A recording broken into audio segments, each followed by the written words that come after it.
Today I'm going to be showing you how to use Quizlet, which is a great website for reviewing for tests, quizzes, or just lessons that students have learned in class. This is the best website to go to. So first off, how do you use Quizlet? Well, the first thing you do is create a set, and you can create as many questions as you want in your set. And on the left side, it'll show you the term, and on the right, it'll show you the definition. So you can create questions like, what is a character? It's a person in a novel or a book. What is the setting? The background in a book. So you can create as many questions as you want, and then once you're done making your study set, all you have to do is press create. But I already created my own set, so what I'm going to do is go up to my account and press my sets. And then I'm going to create or click on my set. And basically I created off of components of a story. So I have what is the main idea of a story. And then I said it is what the whole story is based on. So you can create whatever kind of questions you want to go with whatever you are trying to learn or study. And so to get in the flashcard form, basically you just press flashcards. And then this way you can study your flashcards and review for a test or a quiz. And there are different ways that the flashcards work. This is the flow motion, so you click on a question and then you press see the other side, and I'll show you the other side.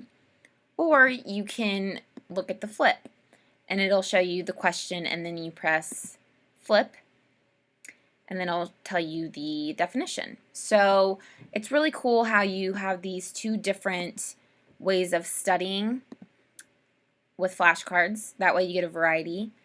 And then another way to study is by the test option. And basically this test, you can create a new test every time you press create a new test.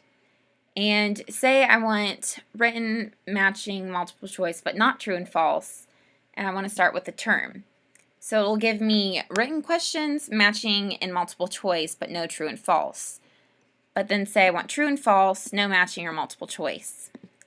It'll give me a whole new test. So that's what I think is really beneficial of Quizlet, is it gives you multiple different tests, so you have multiple different chances of getting more of the answers right, and you're getting a variety of different tests, so you're not just doing the same test over and over and over again.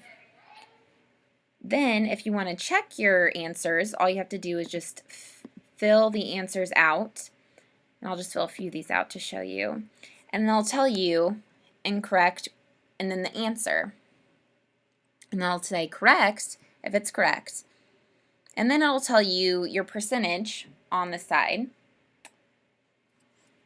And then you can create a whole new test if you want to start right over. So that's what I really like about Quizlet. And then there's another option, which is scatter, and this is basically a game that you use. So what you do is you drag the term to the definition. So let's look at one here.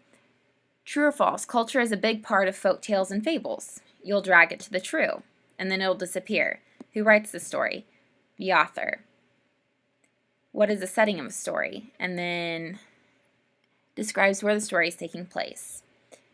What characters in a story? You'll drag it and put it with the people or things in a story. So basically you just keep dragging until you get all of the terms with the definitions, and then this is a great way to review for tests and quizzes, or even spelling. This is a great website to do that for. And then you can create Learner, which is another option you can use on Quizlet, another review option. And basically what you do is you just type in the answer to the question it's giving you, the author's message to the audience. And then you'll just type in whatever you think the right answer is, and you'll press answer. And then it'll tell you the answer, and then it'll tell you if you're incorrect or correct, and then how many questions you have remaining. And then it'll ask you what you want to see first, or you can press start over. And then there's also the race option, which this is another game, and what you do is it'll show you a term or definition. You have to type in the answer to that term or definition. and it'll tell you the score and the level and how much you have right. And then if you don't respond to the question that is coming across the screen, it'll ask you to type it in, and then that is basically how you play the game. And then there's also Speller, which is a way you can hear what is the setting of a story, the question or term. So Quizlet is just a great all-around way to study and improve on how you study for class and for upcoming quizzes, lessons, and anything else in class. And this is also a great website for teachers and students to benefit from, because you can always improve and always learn in class. So I really, really hope that this kind of tutorial helps you move through Quizlet easier, and I hope you use Quizlet in the future.